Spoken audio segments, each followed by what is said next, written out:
damos la bienvenida a un nuevo episodio de Pausa Legal, el podcast de Josep Veritas.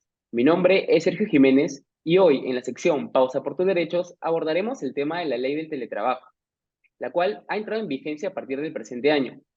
Para tal fin, hemos invitado a la doctora Fabiola Maza, con quien conversaremos sobre este tema. Un gusto, doctora. Bienvenida a este nuevo episodio. Un gusto igualmente, Sergio. Muchísimas gracias por la invitación, sobre todo para tratar este tema de súper interés, creo que para todos y todas, ahora que estamos muchos trabajando en esta modalidad. Sí, doctora, introduciéndonos ya un poco más a lo que es, bueno, la ley del teletrabajo, si nosotros nos damos cuenta, hace unos 3 años antes de la pandemia incluso, era un poco complejo ponernos a pensar que en el corto plazo se iba a introducir esta legislación, sobre todo regulando esta materia del teletrabajo. En este contexto, ¿cómo se podría definir la ley del teletrabajo? ¿Qué es lo que dice la norma? ¿Y cómo se podría incluso diferenciar quizá con el tema del trabajo remoto que antes se venía viendo? Sí, es muy interesante que a partir de la pandemia, mejor dicho, antes de la pandemia, no muchas empresas realizaban teletrabajo, trabajo remoto, todos íbamos a los centros de trabajo, ¿no? A laborar normalmente. Y a partir de la pandemia se marca este punto de quiebre, ¿no? De hecho, hay data bien interesante que donde habían teletrabajadores antes de la pandemia, por ejemplo, 1.000 personas, y después de la pandemia estamos hablando de miles de personas que teletrabajan. El trabajo remoto que se dio en ese contexto de emergencia nacional y sanitaria fue una excepcionalidad, fue una medida de urgencia que dictó el gobierno durante este periodo de confinamiento para permitir que las personas continuaran trabajando. Ese trabajo remoto tenía mucho menos regulación, ¿no? Era bastante rápido, se implementó rápido y lo que se buscaba era nuevamente facilitar que la gente continuara trabajando. El teletrabajo, en cambio, ya es una modalidad de trabajo más regulada, ¿no? Hay una regulación más detallada con la nueva norma y el reglamento. Y esta modalidad en realidad absorbe un poco el trabajo remoto, ¿no? De hecho, la propia norma dice que todas las empresas o entidades que ya venían dando trabajo remoto, para continuarlo, tienen que adecuarse a esas nuevas obligaciones, esas nuevas formalidades que establece la norma sobre teletrabajo. Y en el fondo, en realidad, digamos, ambas modalidades parten de la misma esencia, ¿no? El teletrabajo es simplemente una modalidad, por así decirlo, de trabajo, en la cual no se requiere la presencia del trabajador o trabajadora en el centro de trabajo del empleador, sino trabajamos desde otro lugar a través de plataformas, medios tecnológicos. El trabajo remoto era básicamente lo mismo, solamente que ahora ya tenemos una normativa más integral y que ya cierra un poco, pone el cierre en toda la regulación sobre el teletrabajo. Claro, qué interesante saber de que esta regulación del trabajo remoto fue solo excepcional y qué importante es que ahora ya tengamos una regulación como tal. Se supone esta ley abarca a los diversos trabajadores. En este contexto, a lo que yo quiero referirme es sobre todo a los trabajadores que se pueden encontrar en un estado de vulnerabilidad. ¿Cómo la ley podría suponer una ventaja para estos en este contexto? Claro, de hecho, desde antes el teletrabajo siempre fue un poco presentado como esta oportunidad para la inclusión e inserción de personas, por ejemplo, con discapacidad o en situación de vulnerabilidad en el mercado laboral, por Ujú. limitaciones, por ejemplo, en su movilidad o en el acceso al trabajo. Y de hecho, la nueva norma lo que dice es que hay un deber de fomentar, ¿no? De parte del Estado y las empresas privadas del uso del teletrabajo hasta esas personas, que incluye, ¿no? Nuevamente personas con discapacidad, personas que realizan trabajos de cuidado, por ejemplo, de familiares, trabajadoras gestantes o trabajadoras en periodo de lactancia, ese tipo de trabajadoras que sí tienen una restricción externa o que les imposibilita o les genera una barrera para ir a laborar a centros de trabajo, tienen esta oportunidad. Y yo creo que en ese sentido es muy favorable, es uno de los beneficios grandes del teletrabajo que permite a estas personas dar un mayor espacio de conciliación de su vida, por ejemplo, familiar, a quienes tienen carga familiar o realizan trabajos de cuidado, y el periodo de labores, ¿no? Les va a permitir además disminuir esos espacios de transporte, ¿no? Que tienen que tomar transporte público o desplazarse, van a poder realizar trabajo desde su casa y eso es sumamente favorable. Y de hecho lo que se espera es que el teletrabajo cumpla este fin, ¿no? Que permita incorporar a más personas en el mercado laboral. Qué relevante es esta figura, sobre todo porque Existen ciertos casos que son excepcionales y que incluso la norma no debería ser tan rígida para todos en los supuestos de trabajo presencial y que evidentemente tienen que facilitarles a estas personas de vulnerabilidad. Ahora, he podido revisar un poco la normativa. Es el empleador quien debe aprobar el lugar del teletrabajo. En este contexto, ¿en qué medida se puede afectar el derecho a la privacidad de las personas? Claro, es bien interesante, ¿no? Porque todo esto parte de este cambio en donde Ujú. nuestras casas, nuestro hogar, nuestro lugar más privado se va a convertir ahora en un lugar de trabajo. Entonces, este cambio un poco también exige ciertas divisiones en cuanto a, por así decirlo, responsabilidades. La norma lo que dice es que el lugar de trabajo en realidad hay una libertad de parte del trabajador o trabajadora de decidir el lugar o los lugares en donde va a teletrabajar. Sin embargo, sí hay esta facultad, digamos, de los empleadores de verificar si el lugar cumple con ciertas condiciones, ¿no? Sobre todo seguridad y salud o, por ejemplo, conectividad. Si yo, por ejemplo, voy a trabajar desde un lugar que no es seguro, no tengo una silla, hay mucho riesgo eléctrico, o, por ejemplo, voy a estar en un lugar que voy a estar frente a peligros de sismos, o que no es un lugar seguro, el empleador sí me podría decir, tu espacio de trabajo no cumple con esas condiciones mínimas, necesitas adecuarlo o cambiar, ¿no? Y aquí está justo esa división de la responsabilidad, ¿no? Porque es también responsabilidad del empleador verificar esas condiciones, identificar si hay riesgos y qué riesgos hay, y dar las recomendaciones para levantar esos riesgos, y del trabajador también de implementar esas medidas, ¿no? Porque estamos hablando nuevamente del espacio del domicilio.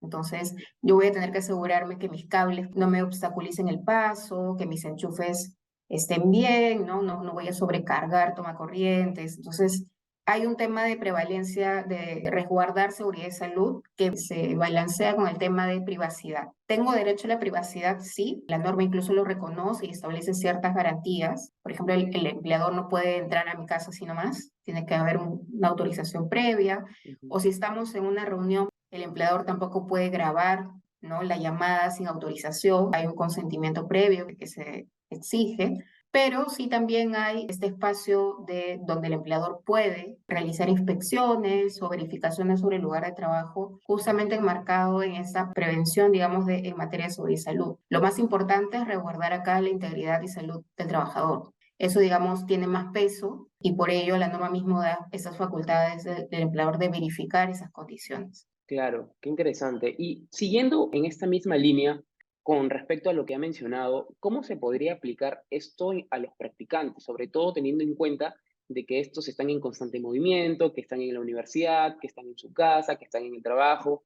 ¿Cuál sería este ambiente aprobado por el empleador en estos supuestos, no?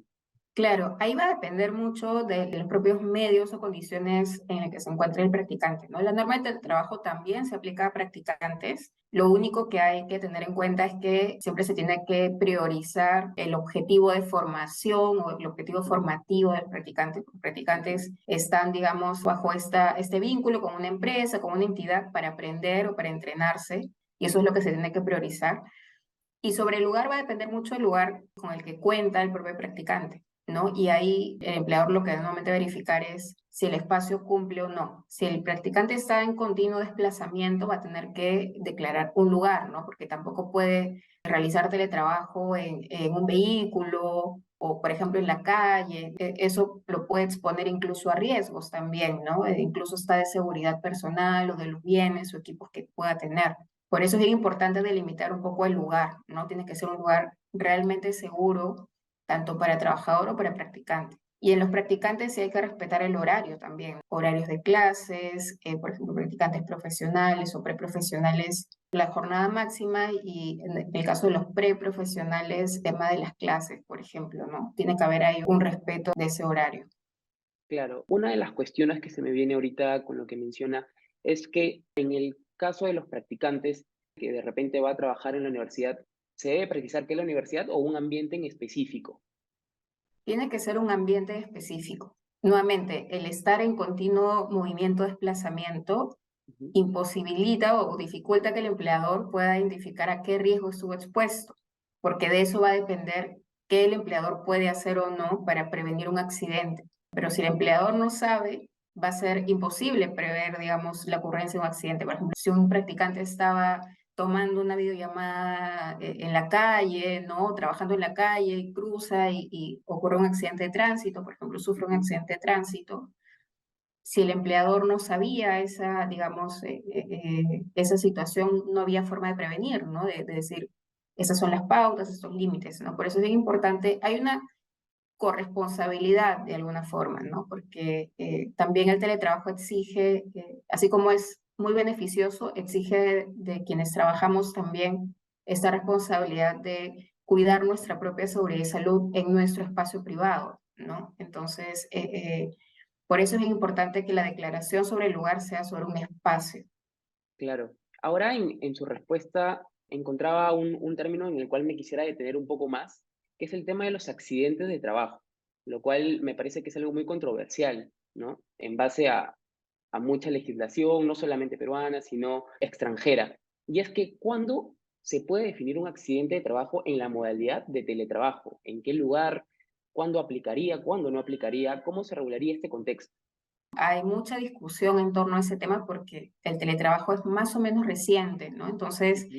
hay mucha casuística que todavía va apareciendo en el camino y va construyendo un poco los criterios con los cuales las autoridades laborales, que son normalmente las que califican de primera mano los accidentes, aplican en un caso o no, ¿no? En general, lo que dice la norma es que los accidentes de trabajo son aquellos que ocurren con ocasión del trabajo, que puede ser durante las labores o cuando esté ejecutando algún tipo de orden o algún tipo de instrucción de mi empleador, ¿no? Por Mm. ejemplo, si yo estoy yendo a la notaría porque mi empleador me dijo tienes que ir a hacer ese trámite, estoy yendo en ejecución de órdenes y si me pasa algo, ocurre un accidente, sería un accidente de trabajo, por ejemplo. Pero si yo voy a la notaría porque estoy haciendo un trámite privado, ¿no? Por ejemplo, algo personal, ¿no? Que no tiene nada que ver con mi trabajo, ahí ya no estaríamos en un supuesto, ¿no? Con ocasión del trabajo. Entonces ese Ujú. accidente, por ejemplo, ya no sería de trabajo. Esa es la diferencia un poco entre un supuesto y otro, ¿no? Todo va a depender de si estaba bajo las órdenes o poder de dirección del empleador. Y en el teletrabajo lo curioso es que como voy a estar en mi domicilio normalmente o en un espacio privado mío, ¿no? Hay muchas situaciones que pueden estar en una zona gris, ¿no? De hecho, justo mencionabas de que hay legislación también extranjera en donde se discute o países en donde se está discutiendo más ese tema.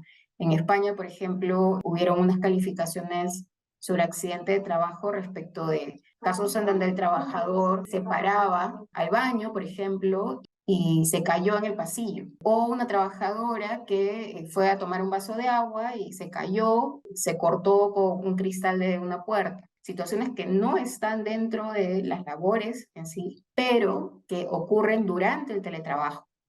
Y ahí, por ejemplo, en España se consideró que esas situaciones califican como accidente de trabajo.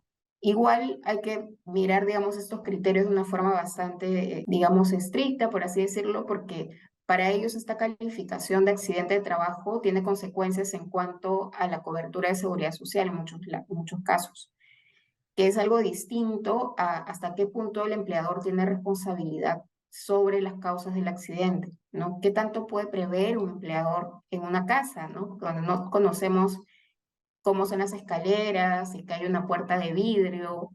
Entonces, dependemos mucho de la información que el propio trabajador también declare. Hay, por ejemplo, se está discutiendo bastante también el tema de los riesgos psicosociales que aumentan en el teletrabajo, ¿no? El tema, por ejemplo, de salud mental, de aislamiento, incluso hasta consumo de alcohol y tabaco, por ejemplo, riesgos que pueden ocurrir de manera externa y por situaciones familiares, como la violencia familiar, que también en muchos países lo están discutiendo como un factor de riesgo del teletrabajo. Por ejemplo, en un caso en Australia, ¿no? Un feminicidio fue considerado como accidente de trabajo, en tanto las personas involucradas, tanto la víctima como en ese caso era la pareja. Entonces, para seguridad social, digamos, de allá, se consideró que esa situación sí calificaba como un accidente de trabajo. Entonces, yo creo que esto va a evolucionar aquí con la medida que ocurran casos, ¿no?